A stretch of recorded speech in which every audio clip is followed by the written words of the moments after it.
नमस्कार, आप देख रहे हैं भीनमाल की हलचल की खबरें। हमारे साथ है सावड़ा राम जी।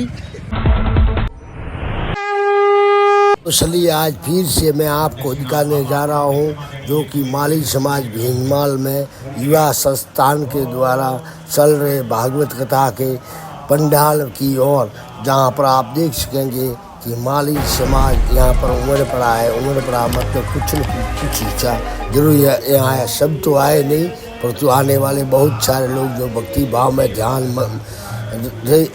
रहते हैं वो आए हैं। और इस पूरे पंडाल को आप देख सकते हैं, बहुत ही अच्छा सा पंडाल है, अच्छा खासा, जो कि माली समाज की जो आबादी है उसके अनुरूप तो नहीं कह सकते, परंतु कुल मिला के कहा जाए तो रुग्णावास के लगभग काफ़ी लोग इस पंडाल में आ सकते हैं। और इसी प्रकार से वैसे मैं कुल मिला के इतना ही कहना चाहूँगा कि इसमें सारे के सारे माली समाज की भागीदारी, समस्त भीनमाल माली समाज जिनकी एकताओं की कस्में खाया करता है 5 फुटी तक, और जिनकी व्यवस्था है उनको देकर रह जाती। 7 दिवसीय जो कार्यक्रम है माली समाज युवा संस्थान के द्वारा, जिसमें आंवला और रामदेव जी गुमरावास में ये माली समाज की जगह आई हुई है, कह सकते हैं माली समाज भवन आया हुआ है, रामदेव जी का मंदिर भी है छोटा सा इसमें।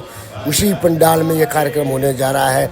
और जैसा कि आपको पूरे कार्यक्रम की रूपरेखा सवेरे इस प्रकार से होती है कि कुछ जो कार्यकर्ता व अन्य बंधु होते हैं उनके लिए सवेरे नाश्ते की भी व्यवस्था रहती है।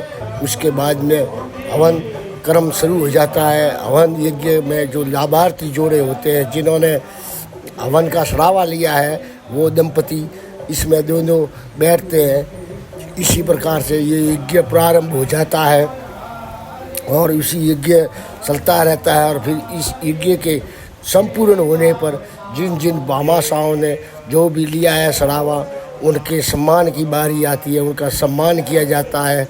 और उसके बाद में सबसे पहले भोजन कन्याओं को करवाया जाता है।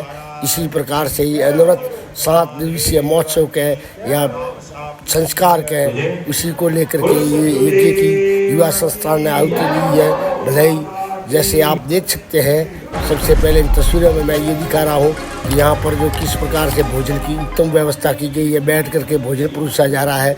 और ये है जो कि जो जोड़े आएंगे हवन यज्ञ से उनको यहाँ पर बिठाया जाएगा और उनको आराम से भोजन करवाया जाएगा। और उसके बाद में बाकी जो है महिलाएं वो इस कथावासन में, खास करके कथावासक के द्वारा महिलाओं व बच्चियों को संस्कार देने के लिए नहर से दूर रहने को व जिम्मेवार व्यक्ति को फ़ोन देने की बात कही गई है। जैसा कि आप जानते हैं कि आजकल के सोशल मीडिया के युग में बच्चियाँ व महिलाएं जो कि कम समझ में लगभग होती है, बुद्धिमान भी बहुत होती है, पर लगभग नाबालिग बच्चे बहुत ही कम बुद्धिमान होते हैं, तो उनको सलाह दी जाती है कि वो अधिक से अधिक सोशल मीडिया से दूर रहे, नेट से दूर रहे, वह अपनी पढ़ाई व घर के कार्य व संस्कारों में, माँ बाप की सेवा आदि समाज की सेवा में ध्यान दें, ताकि आने वाली पीढ़ियाँ सुदृढ़ और मजबूत हो और सनातन धर्म का विस्तार हो और सनातन धर्म हमेशा मजबूत बना रहे। तो देखते रहे भीनमाल हलचल। व आप इस पोस्ट को आगे से आगे शेयर करना न भूलें। व चैनल पे नए हैं तो सब्सक्राइबर जरूर करें। देखते रहे भीनमाल हलचल, आपको अपना चैनल भीनमाल हलचल कर दी ना। हाँ, जैसे पूर्ण पुरस्कारी हो जाए और भागवत हो या भजन हो, सभी कुछ गीता पर ही आधारित है और इससे ही हमारा सनातन धर्म मजबूत है। मतलब जैसे आप खुद ही ज्ञान अर्जित कर के आप सभी को ज्ञान अर्पित या समर्पित या बांट सकते हैं। ये बहुत हिंदू धर्म सनातनियों के लिए गर्व की बात है। क्यों न हम अपने शास्त्र पढ़ें। जैसे कि मैं ये आपको बताना चाहूँगा कि करत अभ्यास, अगर आप अभ्यास करेंगे तो आप खुद भी शास्त्रों व अपने सनातन हिंदू धर्म के बारे में, संस्कारों में के बारे में आप खुद ही कथावाचक से भी आगे बढ़ सकते हैं।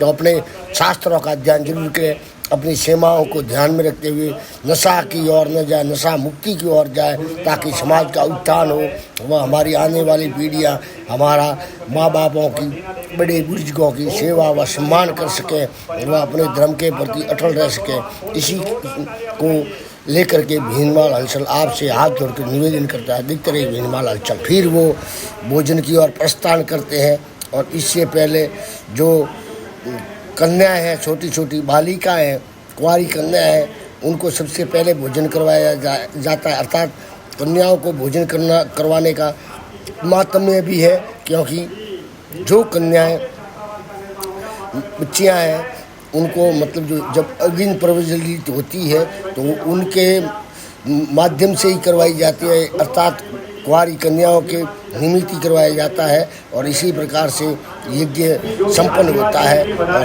यज्ञ संपन्न होने के बाद में उन कुंवारी कन्याओं की भी व्यवस्था सबसे पहले भोजन प्रसादी की जाती है, फिर उसके बाद में की जाती है जो यज्ञ के लाभार्थी थे उन लोगों को बिठाया जाता है भोजन प्रसादी के लिए। फिर उसके बाद में जो बुजुर्ग लोग होते हैं उनको व महिलाओं को भी पहले स्थान दिया जाता है। और अब मैं लेकर चलता हूँ उस पंडाल में जहाँ पर कुंवारी कन्याओं को सबसे पहले भोजन करवाया जाता है, जिसकी व्यवस्था ही कुल मिला के कहा जाए तो कन्याओं के हाथ में है। अर्थात जो भी भोजन पुरुषते हैं उनमें सभी कन्याएं ही भोजन पुरुषती है लगभग, और अन्यथा जो भी व्यक्ति होता है वो अन्य लोग जो युवा संस्थान के सदस्य हो या कोई जो सेवा दे रहे हो वो मात्र और मात्र सिर्फ मॉनिटरिंग ही करते हैं। जैसा कि इन दृश्यों में आप साफ साफ देख रहे हैं कि ये सभी कुंवारी कन्या अर्थात बच्चियों को सबसे पहले भोजन करवाया जा रहा है। और इसी के साथ में ये आज की लाभार्थी है जो कि भोजन करने के बाद में कन्याओं को दक्षिणा देंगे, वो है दिनेश जी संदेशा, जो इन तस्वीरों में आप देख सकते हैं। और इसी प्रकार से 7वां दिन ये क्रम चलेगा। जैसे ही कन्याएं भोजन करती है तो उनकी निश्चित की हुई 50 रुपये की दक्षिणा उनको प्रदान की जाती है, भले ही कन्याएं कितनी भी हो। जितनी कन्याएं हैं और जो भोजन के लिए बैठती है लगभग वो सभी उनको भोजन के बाद में दक्षिणा दी जाती है। और देख सकते हैं शानदार दृश्य इन तस्वीरों के जरिए आप देख रहे हैं, जिसमें सारी व्यवस्थाएं जो कि बच्चियों के द्वारा व महिलाओं के द्वारा संभाली गई है। सिर्फ ये कार्यकर्ता मात्र मॉनिटरिंग कर रहे हैं कि किसी चीज़ की कमी पेशी नहीं हो जाए। तो ऐसे मेरे पीछे आप सारा का सारे दृश्य देख सकते हैं कि बहुत ही शानदार व्यवस्था है भीनमाल माली समाज युवा संस्थान के द्वारा, और जो एक कथा एक माध्यम बनाया गया है। कुल मिला के कहा जाए तो समाज की महिलाओं बच्चियों को संस्कार प्रदान करने के लिए व आत्मसम्मान व श्रद्धावत भगवान का ध्यान करवाने के लिए यहाँ पर लाया गया, ताकि उनका संस्कार अपने आने वाली पीढ़ी को दें। और भारत सनातनी भारत एक सशक्त राष्ट्र में इसी को लेकर के ये प्रोटेक्ट चल रहा है। और इसी में सबसे बड़ी बात मैं ये कहना चाहूँगा कि भीनमाल के महामासाओं का सबसे अति सराहनीय योगदान है। आशीर्वाद भी मिल गया है कि भीनमाल में भव्य छात्रावास का निर्माण होगा। माता पिता तालियां बजाएं ऐसे पावन कार्य के लिए। हमारे बच्चे हमारी बेटियां संस्कार और शिक्षा दोनों में आगे बढ़ेगी और भीनमाल की धरती का नाम रोशन करेगी। जब ऐसे ऐसे पावन कार्य होते हैं जीवन में अपने अवसर भी मिले, आत्मज्ञानी गुरु के सानिध्य में